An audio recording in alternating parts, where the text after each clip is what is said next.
તો મહેમદાબાદની વેદ multi speciality hospital વિવાદોમાં આવી છે। પીએમજેવાય યોજના હેઠળ હોસ્પિટલ પતરાના શેડમાં હોસ્પિટલના સંચાલકોએ કરી સ્પષ્ટતા। ફક્ત પ્રારંભિક ધોરણે ઊભો કરાયો છે શેડ। છેલ્લા 3 મહિનાથી બિલ્ડિંગનું ચાલી રહ્યું છે કામ। 3 મહિના બાદ આધુનિક હોસ્પિટલ તૈયાર થશે। તો ખેડાની વેદ મલ્ટી સ્પેશિયાલિટી હોસ્પિટલનો મામલો તાલુકા આરોગ્ય અધિકારીએ તપાસ ચાલુ હોવાનું કહ્યું છે। હોસ્પિટલે રિનોવેશન મામલે જાણ કરી।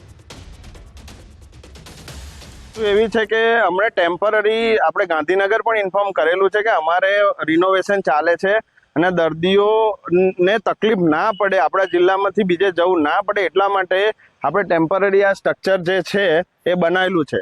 એ 6 મહિનાથી કામકાજ ચાલુ છે અને હમણાં તમે જોઈ રહ્યા છો નવું સ્ટ્રક્ચર છે એ ઘણું પરમિશન સાથે, ગ્રામ પંચાયતની પરમિશન સાથે, અમારી જોડે પરમિશન પણ છે, તમને પણ બતાવીશ, ફાયર પણ છે સાથે, અમે આ હોસ્પિટલ બની રહી છે।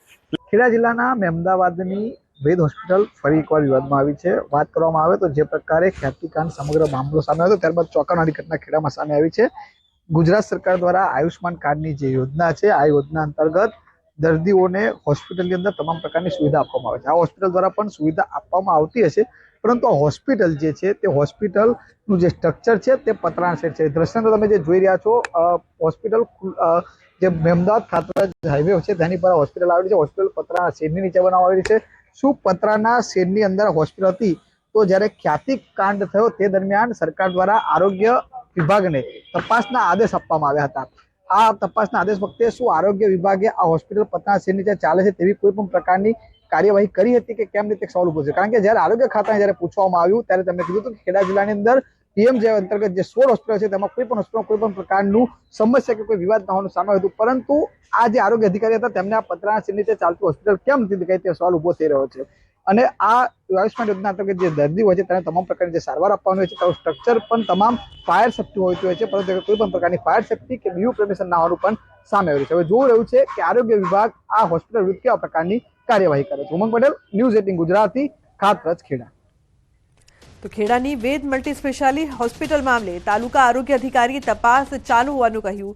હોસ્પિટલે રિનોવેશન મામલે જાણ કરી હોવાનું કહ્યું છે। યોજનાના નિયમ મુજબ સ્ટ્રક્ચર છે કે કેમ તેની તપાસ થશે। તો જિલ્લા કક્ષાએથી કમિટી બનાવીને તપાસ કરાશે। તાલુકા વિભાગ દ્વારા પહેલા મુલાકાત લીધી હોવાનું કહ્યું હતું। જેની તપાસ કરીએ છીએ અમે, એ રિનોવેશન અંદર ની જાણ કરેલી હતી એમને, પણ હવે તપાસ કરી નાખીએ છીએ। જે જિલ્લા લેવલથી કમિટી બની છે અને કમિટીની અંદર જે પણ કંઈક અનયુઝ્યુઅલ નીકળશે અથવા તો જે પણ રિપોર્ટ આવશે એ રિપોર્ટ ડિસ્ટ્રિક્ટ લેવલે અમે સબમિટ કરવામાં આવશે। તો રાજકોટ શહેરના નાગેશ્વર વિસ્તારની એક ચોંકાવનારી ઘટના સામે આવી છે। ખોટું ઓપરેશન કરતા યુવતી દ્વારા પોલીસ ફરિયાદ નોંધાવવામાં આવી છે। યુનિકેર હોસ્પિટલના ડોક્ટર જિગીશ દોશીની ગંભીર બેદરકારી। ડાબા પગના ઓપરેશન સાથે જમણા પગનું પણ ઓપરેશન કરી કાઢ્યું। સપના પટોડિયા નામની દર્દીનું એપ્રિલ 2024માં ડાબા પગના ઓપરેશન સાથે ડોક્ટર દોશી દ્વારા બેદરકારીપૂર્વક તેમના જમણા પગનું પણ ઓપરેશન કરી કાઢ્યું। આ સમગ્ર મામલે યુનિકેર હોસ્પિટલના એડમિન કાર્તિક શેઠનું પણ નિવેદન સામે આવ્યું। મીડિયા સાથેની વાતચીતમાં કાર્તિક શેઠે જણાવ્યું હતું કે યુવતીને ડાબા પગમાં તકલીફ હોવાના કારણે અમે દાખલ કરી હતી। રિપોર્ટ બંને પગમાં તકલીફ હોવાનું સામે આવ્યું। જે તે સમયે દર્દી તેમજ તેના સગાને સમજાવટ કર્યા બાદ જ અમારા દ્વારા ઓપરેશન કરવામાં આવ્યું હતું। અમારી પાસે 24/4 પહેલાં પણ આવેલા અને એમને એમના ડાબા પગની દુખાવા બાબતેની કમ્પ્લેન કરેલી। 24/4 એ અમારી હોસ્પિટલમાં દાખલ થયા હતા। બહારનો રિપોર્ટ કરાવીને આવેલા હતા કે ભાઈ જેમાં એવું જણાતું હતું કે ભાઈ ડાબા પગમાં એમને તકલીફ છે, એટલે એ બાબતે એમને દાખલ કર્યા હતા। પછી હોસ્પિટલમાં દાખલ કર્યા પછી આપણે જ્યારે બેડ સાઇડ એમની ડોપલર સોનોગ્રાફી કરવામાં આવી ત્યારે એવું જાણવામાં આવ્યું કે ભાઈ આમને પોપ્લેટિયલ આર્ટરી એન્ટ્રેપમેન્ટ પણ જમણા પગમાં પણ છે, એટલે ડાબા પગ તથા જમણા પગ બંનેનું એમને સમજાવી અને આપણે એમના ઓપરેશન એમનું કરેલું હતું। ઓપરેશન પહેલાં આપણે એમની સમજણ પૂરેપૂરી આપેલ હતી અને ઓપરેશન બાબતેની કન્સેન્ટ પણ આપણે લીધેલી હતી। अन्य समाचार, अमरेली धारीमांथी झोलाछाप तबीब झड़पायो छे। गोविंदपुरमांथी एसओजीए डिग्री विनानो तबीब झड़प्यो छे। आरोपी लोकोना आरोग्य साथे चेड़ा करतो हतो। बोगस तबीब भार्गव डाभीने धारी पोलीसने सोंपायो छे।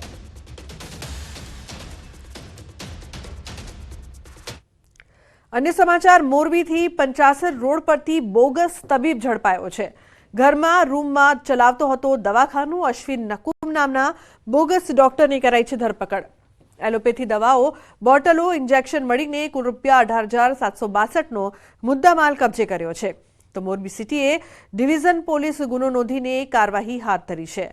તો ઝોલાછાપ તબીબોની ભરમાર જોવા મળી રહી છે. એક તરફ ડિગ્રી વગરનું દવાખાનું ચલાવતો તો બીજી તરફ ઘરમાં દવાખાનું ચલાવતો મોરબીમાં એક બોગસ ડોક્ટર પકડાયો છે. બીજી તરફ અમરેલીમાં પણ એક બોગસ તબીબ છે જે ડિગ્રી વગર દવાખાનું ચલાવતો હતો.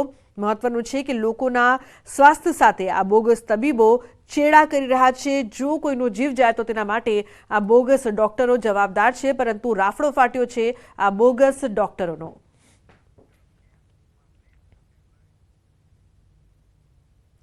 સમાચારનો પ્રવાહ યથાવત રહેશે. હાલ રોકાઈશું એક બ્રેક માટે. આપ જોતા રહો ન્યૂઝ 18 ગુજરાતી.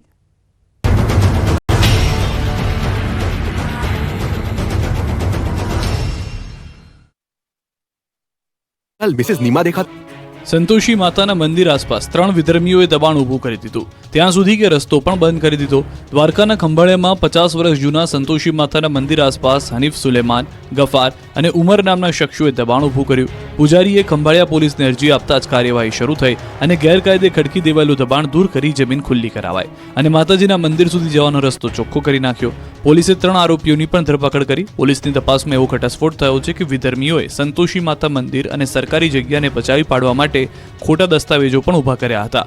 બધું જ પાક્કા પાયે કર્યા બાદ અહીં દબાણો ખડકી દીધા અને મંદિરના માર્ગમાં અવરોધ ઊભા કર્યા.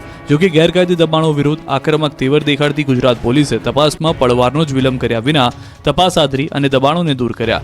ગૃહ રાજ્યમંત્રી હર્ષ સંઘવી આ પ્રકારે ખડકી દેવાયેલા ગેરકાયદે દબાણોને લઈને આક્રમક તેવર અગાઉ પણ દેખાડી ચૂક્યા છે. દ્વારકા, સોમનાથ સહિત રાજ્યમાં જ્યાં જ્યાં દબાણો ઊભા થયા ત્યાં કોઈની પણ શરમ ભર્યા વિના મન મૂકીને બુલડોઝર ફેરવ્યા છે. હર્ષ સંઘવી દર વખતે એ સ્પષ્ટ કરી ચૂક્યા છે કે જો દબાણ થશે તો બુલડોઝર તો ફરશે જ. 4 આંખલા અને 1 ગાયનું ઝુંડ કંઈક આ રીતે બાઇક સવાર 3 યુવકોને ફંગોળી ગયું. આ દ્રશ્યો દ્વારકાના છે, જ્યાં એક શેરીના વળાંકમાં જ અકસ્માત સર્જાયો. બાઇક ચાલક યુવાનો પોતાની સાઈડમાં આવી રહ્યા હતા, પરંતુ વળાંકમાંથી અચાનક 1 ગાય અને 4 આંખલા આવી ચડ્યા. બાઇક ચાલક કંઈ સમજે એ પહેલા જ તો બધા રોડ પર ઢગલો થઈ ગયા અને આંખલાથી બચવા તરત જ ઊભા થઈ ગયા. અકસ્માતમાં 3 યુવાનોને ઈજા પહોંચી છે, જોકે સદનસીબે મોટી જાનહાનિ ટળી છે.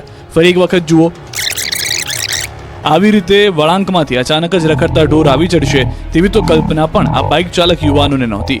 આ ઘટના પરથી બધા એટલો બોધપાઠ લેવાનો છે કે વળાંકમાં ઢોર ઇન્ડિકેટર કે હોર્ન વગાડવાના નથી. આપણે જ જોઈ વિચારીને વાહનો હંકારવા પડશે. યુદ્ધવીર આંખલા જૂનાગઢ શહેરના જાહેર માર્ગ પર અડીંગો જમાવી રહ્યા છે. 2 આંખલા વચ્ચે જોરદાર યુદ્ધ જામ્યું છે, જેના કારણે ટ્રાફિક જામ સર્જાયો. જાહેર રોડ પર અડધા કલાક સુધી આંખલાઓનું યુદ્ધ ચાલ્યું અને વાહન ચાલકો મુશ્કેલીમાં મુકાયા. જોકે ખબર નહીં કોઈ 2 લોકો એવી વાતો કરી રહ્યા હતા